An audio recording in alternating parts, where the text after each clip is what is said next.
somebody kind of be in charge of, this is where it's at, this is kind of knowing where it's at. So I know there's an AED in the fourplex Yep. session stand, but a lot of times that's blocked. Yes. So that's, I think is kind of ridiculous.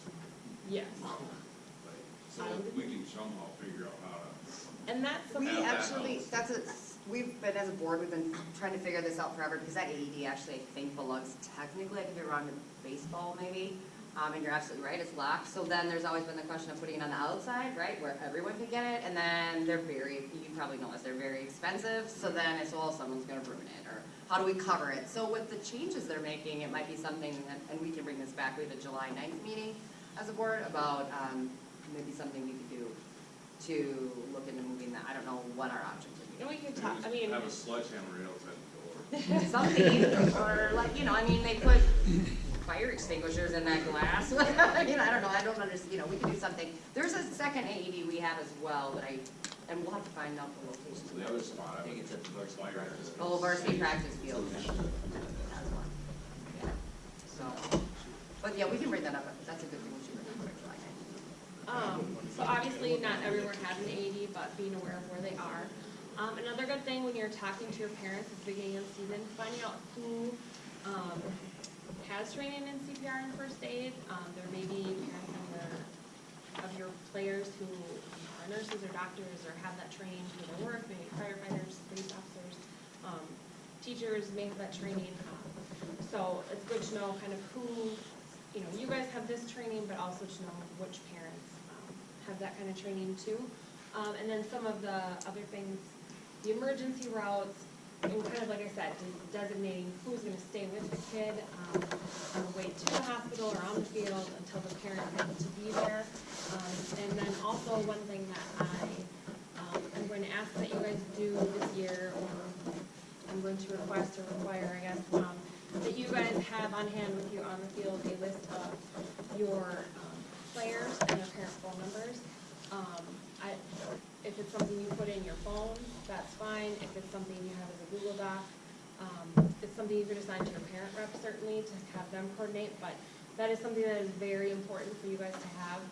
If something happens at a practice, a lot of times with the older kids, parents will drop their kids off and go, and so the last thing you want is if something like this or some kind of injury happens is to, you know, be begging a crying child to tell them, you know, their parents' phone number, because they're going to be scared and freaked out enough.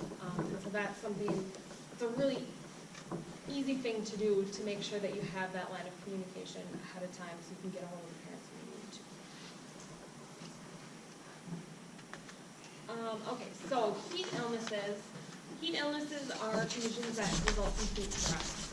It can come on because of a number of different things, but it usually results from the environment or the body creating the heat load itself. So heat illnesses can kind of range from really minor to severe. Exertional heat stroke, which we'll talk about in a little bit, is the most life-threatening kind of all the different heat element illnesses. And it's really important that you guys are aware of this.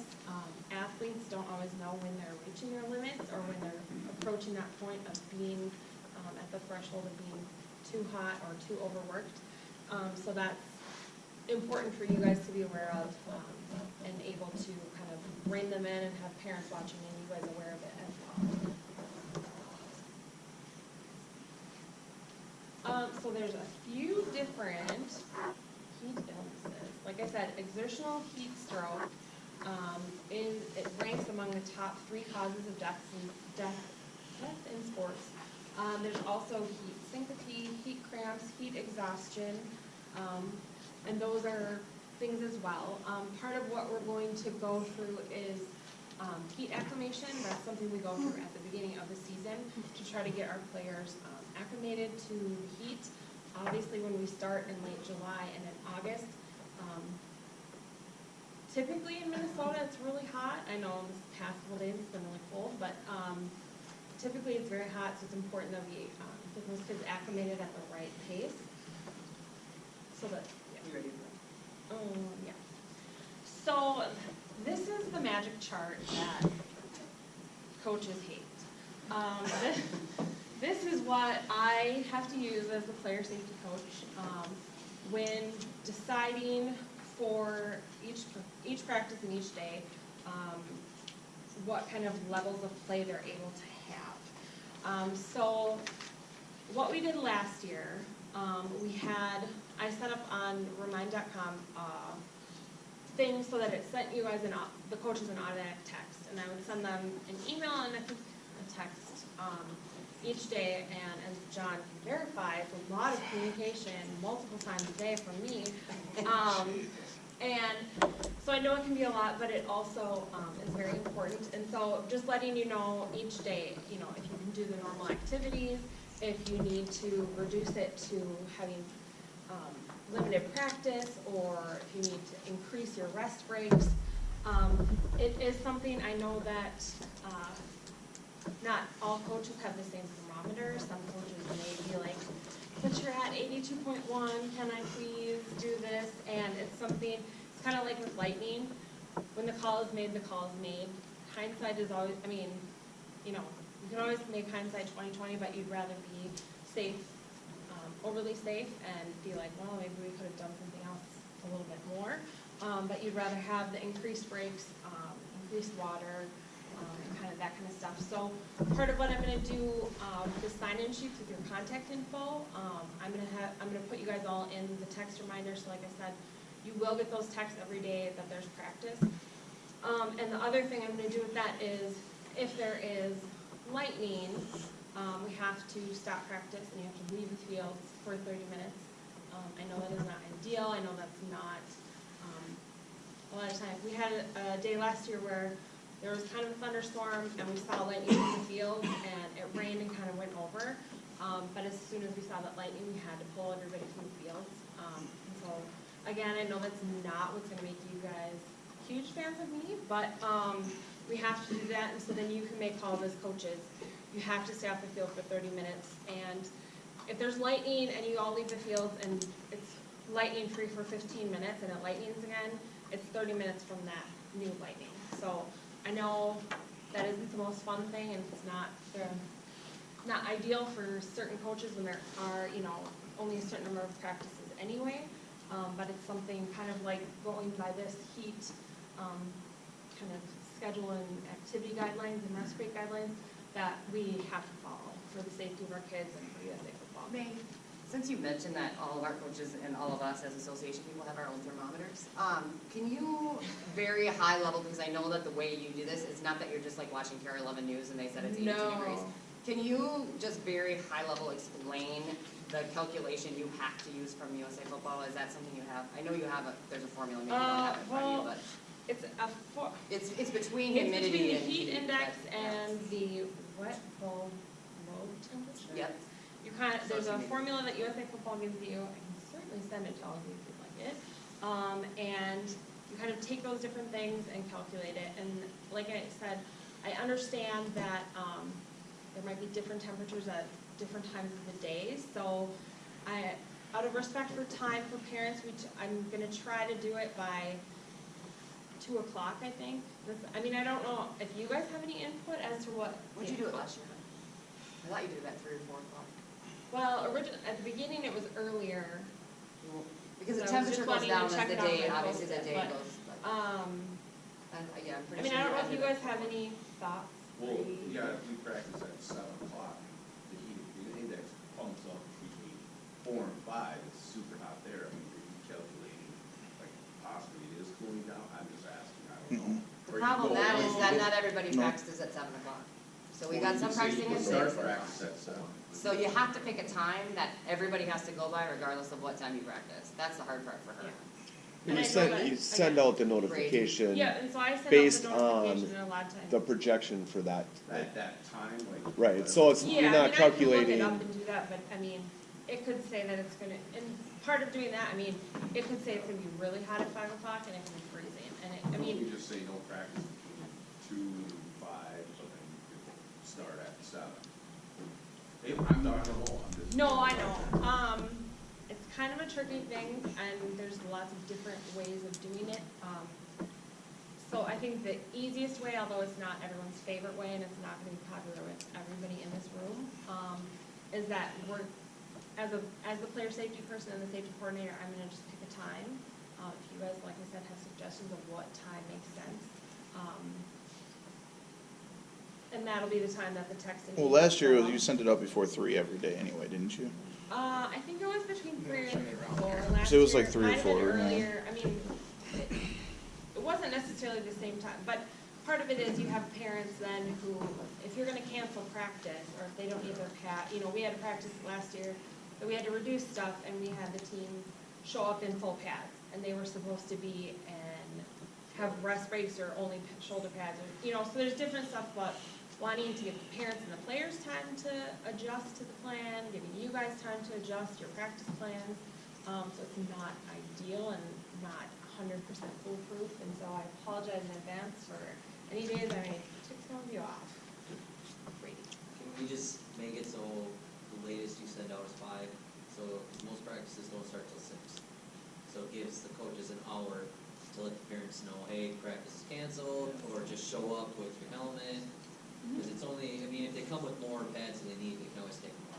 Right. But as far as like practice being canceled, 5 o'clock. If that's something you guys, as coaches, Are you guys okay with that? And Well, is that the enough time for the parents? latest, That's- yeah. The latest, yeah. I also have another question. Now, when you say like let's say you sent out a text at 5 saying there's a storm coming, practice is canceled, and then but a coach is like, no, we're still gonna practice. Now, if that happens, and someone from USA Football just happens to show up Well, unannounced, would we lose our insurance on that? yes, Okay. we would get in a lot of trouble. So- And if that happens, I can't say 100% because I don't know exactly my schedule for the next, 6 months, but last year we did make it a point that if we had to call practice for lightning, we drove around to the field, I went to look at the field. And if you are on the field, I will go on the field and I will tell your parents to leave. And I will drag you, I don't think I can physically drag you for insurance reasons, but I will tell all of those parents to take their children off the field. And I will stand did there it and last not let you year, yeah. practice until you're gone. You can't. You can practice, but to Brady's point, and this is so critical for you coaches to know because we did have problems last year. Specifically with one team that wouldn't leave a field. If we lose our insurance, the whole program's dead. Every team. So I understand the importance of practicing because my kid's out there too and I want his team to win and I want them to practice and my husband's a coach, I get it. I don't really want him home crabby either.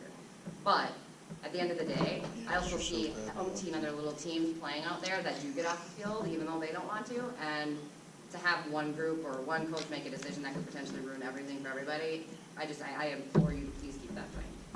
Because we don't want to pull anybody off the field and we hated doing it last year. Absolutely hated it. And to your point, Brady, if a storm is projected, I believe, if I'm correct, Maggie would send out text saying, there is a storm that's projected, but it's Minnesota, we all get that. I don't think you Right, ever said you can't practice because we hear there's a storm coming. Right. It was, keep your eyes open for lightning. Right. If I see that it's going to be a thunderstorm, I might send you guys a text saying, hey, heads up, watch for lightning. It's supposed to storm at about this time, but I'm not gonna send a text at 5 o'clock saying practice is canceled because Dave Dahl is on the TV telling me that there's going to be a storm. Because there might not be, and then Dave Dahl gives me a show. So, okay, so, like I said, we have to acclimate our players to the heat. It is a process that can take about 10 to 14 days to get the full benefits. But it does, over that 10 to 14 day period, provide benefits to the players. It consists of a series of adaptations that helps the body prepare for the exercising in the heat.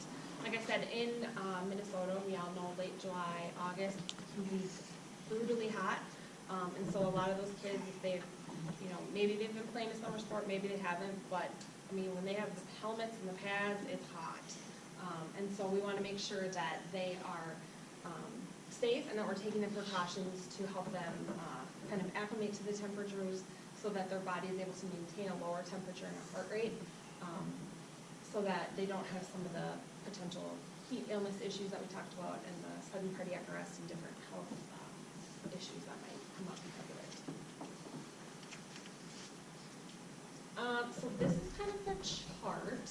I did put it in, well, it's in here, and a lot of what I put in your folder and what we're going over today, I'm gonna put into, the board has been kind of working on an online coaches guide, and getting that all in one place so you can get it online.